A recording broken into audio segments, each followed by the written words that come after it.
ng araw. Ganito naman po ang atsuete. Yan, kapag mura-mura pa ang puno o babago pa lang siyang nalaki. Yan ang itsura ng atsuete. Yan, maliliit pa ang puno niya.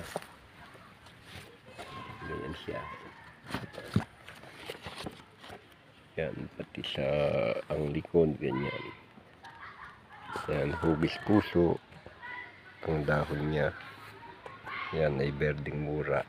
Tapos medyo mapula-pula ng konti yung tangkay niya, yung iba. Yan, kapag ganitong mura-mura pa.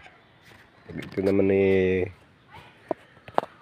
tumaas na at malaki, gumugulang na, yan, iiba na rin ang kulay. Yan, hanggang sa siya ay lumaki, mamulaklak, mamunga.